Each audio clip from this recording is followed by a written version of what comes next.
de la Jurisdicción Especial para la Paz. Hoy se acaba de posesionar el magistrado Alejandro Ramelli Arteaga. Él es el cuarto presidente de la JEP. Recordemos que la JEP desde su creación hace 6 años ha tenido este es el cuarto de los presidentes. Primero fue la doctora Patricia Linares, después el doctor Eduardo Cifuentes y después el saliente presidente Roberto Carlos Vidal. Fue una ceremonia muy bonita, Camila, porque hablaron primero las víctimas, es decir, la primera persona que habló fue una artista, Erika Dietes, que ya presentó pues todo lo que es los relicarios, su obra de relicarios sobre las víctimas de la JEP.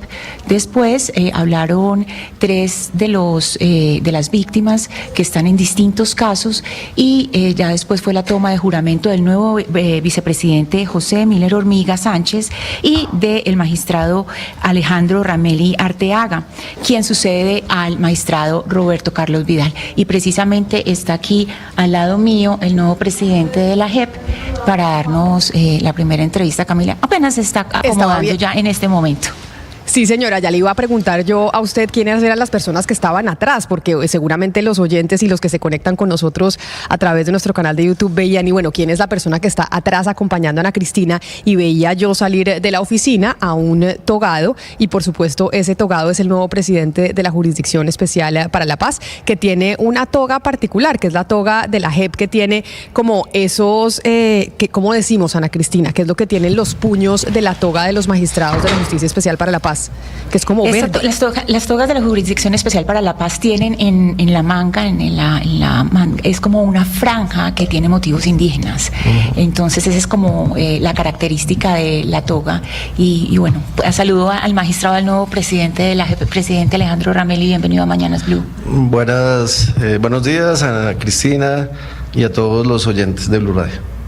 Magistrado Ramelli, presidente Ramelli, empecemos por los retos y la gran pregunta que tiene la ciudadanía, y es por las sentencias. ¿Cuándo vamos a empezar a ver sentencias? Sí, gracias por la pregunta. Bueno, yo creo que hay que aclarar varios temas. Lo primero es que la sentencia se está trabajando para salir en el menor tiempo posible y obviamente entendemos la preocupación de la ciudadanía por la obtención de la sentencia. En el caso concreto de aquella que tiene que ver con el secretariado de las FARC, hay por lo menos 5 razones que explican los tiempos. La primera razón tiene que ver con la participación de las víctimas ante el tribunal. Han participado cerca de 3.200 víctimas con 200 observaciones, lo cual obviamente lleva tiempos de resolver. Lo segundo es que no solamente hay que resolver los 22.000 secuestros, sino todas las conductas asociadas al mismo, que tienen que ver con violencia sexual, con temas de desplazamiento, con homicidios, con desapariciones. La tercera razón es que si bien los antiguos integrantes de las FARC reconocieron su responsabilidad, ante el tribunal han interpuesto diferentes recursos de reposición, apelación, nulidades y recusaciones que obviamente pues llevan a tener que resolverlos. Y la otra razón es que el diseño de las sanciones propias es mucho más complicado que la emisión de una sentencia en la justicia ordinaria. Es decir, una sentencia en la justicia ordinaria solamente tenemos que saber si la persona es culpable o inocente. Acá es mucho más complicado porque hay que construir una sanción que sea restauradora de los derechos de las víctimas. Y para eso hay que articularse con el gobierno nacional y que el gobierno nacional cumpla lo previsto en el artículo 204 del Plan Nacional de Desarrollo, que tiene que ver con el diseño de esos proyectos de contenido restaurativo. Entonces esas son, digamos, las razones que explican los tiempos de la jurisdicción. Magistrado Ramelli, agradeciéndole enormemente que nos haya permitido pues llegar a su casa, que en esta oportunidad es la JEP, la Justicia Especial para la Paz, en pleno de la posesión de usted como nuevo presidente. Quiero preguntarle sobre lo que cae sobre sus hombros en estos momentos en donde ya han pasado varios años de operación de este tribunal. Hay quienes dicen que este periodo suyo como presidente va a ser muy distinto y ya más solidificador de la Justicia Especial para la Paz, porque usted es un abogado con doctorado y con mucha experiencia en temas de derechos humanos a nivel jurídico, que no lo mismo con otros magistrados de la Justicia Especial para la Paz. ¿Qué tanto y qué tanta presión genera que esa expectativa se tenga sobre usted ahora que llega a la presidencia de la JEP? Sí, gracias Camila por tu pregunta. Bueno, yo creo que juntos todos los colegas tenemos absolutamente todos los méritos para desempeñar el cargo o eventualmente el cargo de presidente o de presidenta. Enormes resultados tenemos que dar a la sociedad, a las víctimas, a la comunidad, pero estábamos haciendo un arqueo o un balance de qué hemos logrado en estos 6 años y medio.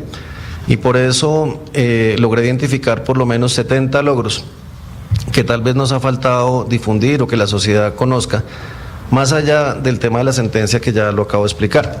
Resultados que tienen que ver con identificación e imputaciones a máximos responsables, con el tema de superar el umbral de la verdad que había alcanzado la justicia ordinaria, resultados que tienen que ver con el relacionamiento con las jurisdicciones indígenas, por ejemplo, con el tema de la investigación de los delitos relacionados con violencias de género, sexuales y reproductivas que permanecían en una enorme impunidad en la justicia ordinaria, resultados que tienen que ver con la satisfacción de los derechos de las personas buscadoras, de sus familiares desaparecidos.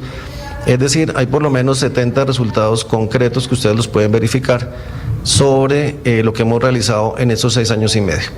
Y entonces, obviamente, lo que nos falta es consolidar esos resultados, ¿cierto? Que no solamente están en el tema de las sentencias, sino que está en la satisfacción de los derechos de las víctimas a la verdad, la justicia y la reparación. Magistrado Ramelli, uno como ciudadano y como periodista realmente se da cuenta de que ustedes como la JEP son muy juiciosos con los datos, tienen estadísticas y uno puede acceder a esa información, y usted lo está diciendo en este momento, los resultados que han obtenido hasta el momento. Sin embargo, grupos críticos con la JEP pues han cuestionado la legitimidad de esta institución. ¿Usted cree que como presidente este va a ser uno de los desafíos que tiene, defender la legitimidad de la institución y las labores que tiene que cumplir de acuerdo con lo estipulado en el acuerdo de paz? Gracias, Jennifer, por tu pregunta. La legitimidad de la JEP descansa no solamente sobre los resultados, pues que usted los conoce, estadísticos, sino sobre datos, digamos, menos tangibles o menos fáciles de colocar en números. Y es cuáles son las verdades que la JEP ha descubierto. Hemos logrado derrotar, por ejemplo, el negacionismo, ¿cierto? El tema de que los falsos positivos no existieron, o que fueron unos cuantos, o que fueron casos aislados. También todo el tema de cómo se han identificado patrones macrocriminales, por ejemplo en el tema de secuestro, por ejemplo en el tema de violencia sexual, ataques contra las comunidades afro e indígenas. Son datos que no pueden quedar solamente en números, o sea, yo no puedo cuantificar cuánto vale la verdad que ha logrado identificar la JEP a lo largo de todos esos años. Entonces, esa legitimidad descansa por la participación de las víctimas, por la obtención de la verdad y obviamente por un restablecimiento de los derechos que ellas tienen en las sentencias. Entonces, yo creo que la situación es un poquito más compleja y no solamente es dar cifras como la haría la justicia ordinaria, porque es un trabajo que no siempre se puede cuantificar. Presidente Alejandro Ramelli, ahora dentro del discurso de posesión suyo, pues se habló de distintos retos y compromisos, entre ellos la aceleración de procesos, lo que se va a trabajar en sanciones propias y explicar un poco cómo son las sanciones propias. Pero hay algo muy importante y es que usted habló lo que le corresponde al gobierno nacional en torno a las sanciones propias. Eso no es muy claro. Por favor, presidente Ramelli, nos explica qué le corresponde a la JEP y qué le corresponde al gobierno. Sí, esa es una excelente pregunta. En el Plan Nacional de Desarrollo hay 2 artículos que tienen que ver con eso, el 204 y el 205. El 204 dice textualmente que el gobierno nacional y no la jurisdicción es la que tiene que diseñar los proyectos. Nosotros no podemos diseñar el proyecto, buscar la financiación del proyecto, ejecutar el proyecto, vigilar el proyecto. Eso le corresponde al gobierno nacional y a sus instancias según lo que está en el Plan Nacional de Desarrollo. Esas son las responsabilidades del gobierno. La responsabilidad nuestra como jueces, ¿cuál es? Es la de verificar si esos proyectos dentro de la oferta institucional cumplen con las condiciones de restablecimiento de derechos de las víctimas. Me explico.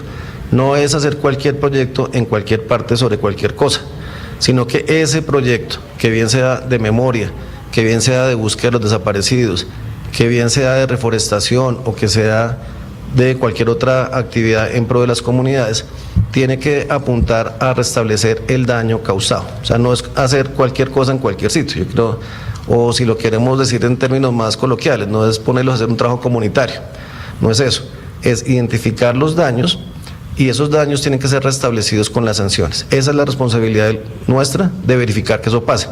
Pero quien tiene que buscar los recursos, quien tiene que diseñar los proyectos es el gobierno según el Plan Nacional de Desarrollo. Y el otro artículo, que es el 205, lo que dice es que hay una comisión de articulación presidida por el Alto Comisionado para la Paz que tiene que reunirse para articular todo esto. Y tengo entendido que ya hace varios meses que no se ha reunido. Esa también es una función del gobierno. Entonces, fíjese que todo está conectado.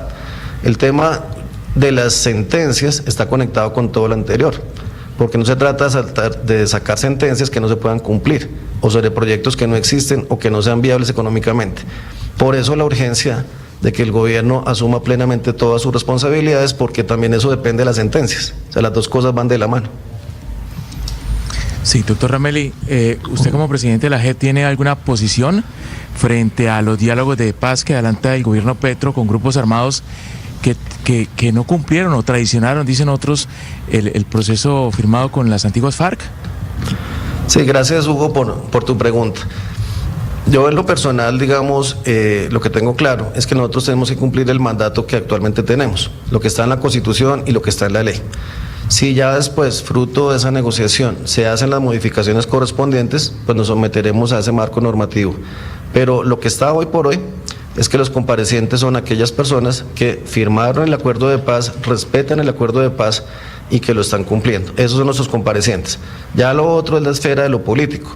Ya en lo político ellos decidirán cuál es la ruta y nosotros pues obviamente cumpliremos, si ese marco jurídico cambia, pues nos ajustaremos, pero por el momento nosotros tenemos que cumplir exactamente lo que dice nuestro mandato. Como les decía al principio en la ceremonia, pues no solo habló el nuevo presidente de la JEP, Alejandro Ramelli, también habló la artista Erika Dietes y su exposición de relicarios, pero también hablaron 3 víctimas. Habló el señor Héctor Maecha del caso 01, Teresita Zapata del caso 03, que es de falsos positivos, y también habló la señora Aura Camargo. La señora Aura Camargo es una víctima y ella está relacionada con las medidas cautelares que hay en el Canal del Dique. Escuchemos un pedazo de lo que dijo la señora Camargo. Que caminar junto a la Justicia Especial para la Paz desde la medida cautelar del Canal del Dique ha sido el trasegar de poder poner las voces de las mujeres, de los hombres, de los pueblos, porque ha sido la posibilidad de que desde el despacho del magistrado Alejandro Ramelli y desde la magistrada María del Pilar. Señor Ramelli, justamente queríamos aprovechar esto que decía esta víctima para preguntarle desde Bolívar, donde la subregión del Canal del Dique ha sufrido por el conflicto colombiano y donde en este momento pues se encuentra un megaproyecto que digamos que tiene incertidumbre aparte de la población porque todavía no están todos los permisos para poderse realizar. ¿Cómo se seguirá actuando desde la JEP con estas medidas cautelares y con estos mecanismos que ustedes decretaron para garantizar los derechos de las víctimas, de muchas personas, por ejemplo, que fueron arrojadas al Canal del Dique? Sí, el propósito de este protocolo es lograr un equilibrio, una armonización entre la realización de la obra, pero el respeto por los sitios y los lugares de interés forense. Es decir, ¿qué es lo que pasa normalmente en un megaproyecto o pasaba? Y es que no se tomaba en cuenta la existencia de sitios donde posiblemente están cuerpos de desaparecidos. A partir del protocolo, el concesionario asumió unas cargas adicionales, digamos, de su contrato, en el sentido de tenerse que articular con la Fiscalía y con la unidad de búsqueda para que la realización del proyecto no vaya a interferir o destruir esos lugares. Entonces, eso parte de sobreponer los mapas, digamos, del proyecto con los mapas donde están los planes de búsqueda de la unidad y de la Fiscalía. ¿Para qué? Para que trabajen coordinadamente a efectos de evitar lo que ha pasado en otros megaproyectos en Colombia, y es que se destruyan esos cuerpos. Entonces, en este momento están en esas fases de articulación entre el concesionario y las víctimas para que se ejecute lo que está acordado en el proyecto, en el protocolo, perdón. Presidente Ramelli, ahí entre los cuestionamientos a la JEP está la metodología y esa definición de máximos responsables. Incluso hay una demanda que después está en revisión del abogado Yesid Reyes. Expliquemos un poco por qué cambió o qué son los máximos responsables y por qué ha bajado en la pirámide, porque se pensaba primero que los máximos responsables era solamente el secretariado, pero pues obviamente a nivel regional algunos nombres, qué sé yo, Timochenko puede que no tenga mayor relevancia en Antioquia, por ejemplo, sin otros nombres. Hablemos un poco de esa metodología, cómo cambia. Sí, gracias. Mira, es que hay que aclarar que hay dos tipos de máximos responsables. Hay unos máximos responsables porque son los máximos jefes de una organización, digámoslo así. Pero también hay otros máximos responsables porque son personas que jugaron un papel determinante en la comisión de los delitos. Es lo que se llama un máximo responsable por participación determinante. Y yo quisiera hacer como el siguiente paralelo. Si uno pensara lo mismo en el tema de la fuerza pública, pues entonces solamente podría llamar a la JEP a los generales. Y nosotros hemos llamado desde soldados, tenientes, capitanes, mayores, coroneles hasta generales. Entonces, si uno dice, para el tema de las FARC, los máximos responsables son únicamente el antiguo secretariado y ningún otro más lo puede ser, pues obviamente eso llevaría a una violación de la igualdad en el tema de la fuerza pública, porque entonces también diría, entonces solamente investigue a quienes estaban en la cúpula de las fuerzas militares. Eso es para explicarles que, digamos, la noción de máximo responsable no se limita a aquellos que están únicamente en la cúspide de una organización, sino que pueden ser un poco más abajo, no hasta llegar hasta los rasos, pero un poco más abajo, como por ejemplo comandantes de bloques, comandantes de frente, que igualmente pueden haber participado muy activamente en la comisión de los delitos. Y esa definición de máximo responsable tampoco nos la inventamos nosotros. Ha sido muy elaborada por la jurisprudencia penal internacional. Entonces nosotros simplemente estamos aplicando, digamos, los conceptos que la dogmática procesal penal internacional viene manejando sobre quién es un máximo responsable, que pueden ir incluso mandos medios, porque en ninguna parte, en ninguna definición de máximo responsable se excluyen los mandos medios, como tampoco puede pasar en la fuerza pública. Sí, bien, como decía Camila al principio de esta entrevista, el magistrado Alejandro Ramelli es abogado de la Universidad de Externado, tiene una maestría en Derechos Humanos de la Universidad Paris 10 Nanterre y es PhD, tiene un doctorado de la Universidad de Salamanca. Él es, pues además de que ha imputado 5 generales en el caso Huila y estuvo a cargo del caso de Aveiva, ahí pues algo muy interesante y estuvo en el discurso. Y en el discurso, presidente Ramelli, usted dijo que desde el día 1 está en la Comisión de Género. Y se lo pregunto en este programa que tiene, pues se lo comento aquí en este programa que tiene enfoque de género, porque usted dice que está para aprender y desaprender, Camila. Entonces aquí tenemos un poco de lo que hemos tratado en el programa, es de aprender, pero también de desaprender. Claro que sí, además muy importante dentro de los acuerdos de La Habana, todo el tema de género, a pesar de que después en la segunda negociación muchas de las cosas desaparecieron. Pero mire, magistrado Ramelli, hoy en su posesión estuvo, por ejemplo, Oti Patiño, el comisionado de paz. ¿Y por qué le menciono a Oti Patiño? Porque en oportunidades anteriores nosotros hablamos con su antecesor, el magistrado Vidal, sobre la intención que habían planteado desde este gobierno, el actual, el del presidente Gustavo Petro, de que la JEP se convirtiera en un como gran tribunal, o por lo menos que allí pudiesen entrar otro tipo de integrantes que no estuvieron presentes en la negociación con las FARC. De hecho, hay un proyecto de ley que se está presentando en estos momentos en el Congreso de la República, del que hemos venido hablando desde hace meses en el programa, que es de un senador del partido de la U para hacer toda un cambio de la Ley de Justicia y Paz. Usted, ahora como presidente de la JEP, ¿cómo ve esa posibilidad? De que han planteado muchos durante el gobierno actual. Uno ve por todos lados que andan diciendo, no, es que deberíamos crear un supertribunal en donde pudiera llegar todo lo de la paz total, en donde ahí pudieran entrar los paramilitares, donde todo el mundo pudiera entrar. ¿Usted, su visión al respecto es cuál? Sí, gracias, Camila. Mira, mi visión en eso es muy clara. Cualquier modelo que se vaya a implementar en el contexto de la paz total tiene que respetar unos estándares internacionales que han sido fijados tanto por la Corte Penal Internacional como por el sistema interamericano en términos de verdad, de participación de las víctimas y de garantías de no repetición. Esos son los mínimos que no se pueden ya bajar. Nosotros cumplimos como jurisdicción con esos estándares internacionales, pero cualquier negociación con cualquier organización que baje esos estándares internacionales, que de cierta forma los flexibilicen o los vayan a inaplicar, pues nos estamos exponiendo a la intervención de la Corte Penal Internacional o a condenas del sistema interamericano. Entonces yo creo que hay que tener muy presente que esos estándares existen y que no se pueden disminuir incluso en esos escenarios. Ahora, por el momento nosotros ofrecemos, como siempre lo hemos dicho, la experiencia que tenemos en materia de justicia transicional, justicia restaurativa, para lo que el gobierno nacional disponga o sus asesores, como una especie, digamos, de acompañamiento, de asesoramiento, si lo desean, si lo quieren, pero llegamos hasta ahí, porque nosotros tenemos que cumplir el mandato que actualmente tenemos en la Constitución y la ley, que son en relación con un proceso de paz que fue el realizado con las FARC. Pues, magistrado Alejandro Ramelli, creo que esa claridad es importante porque varios o muchos han hablado sobre cómo quisieran o crear un superatribunal que termine cogiendo a todo el mundo de los que están dentro de esa llamada paz total, o si la JEP se podría utilizar para eso. Y me queda claro entonces cuál es la respuesta que usted da y lo que tiene pues pensado frente a ese tema. Mil gracias por recibirnos en su casa nuevamente, felicitaciones, y yo creo que el país queda muy tranquilo, por lo menos por la experiencia que usted tiene en estos temas, de que ahora, en un momento en donde de verdad la JEP tiene que solidificarse, esté usted al frente en la presidencia. Mil gracias por aceptar esta primera entrevista en los micrófonos de Blue Radio. Gracias, Camila, a usted y a sus oyentes. Y es que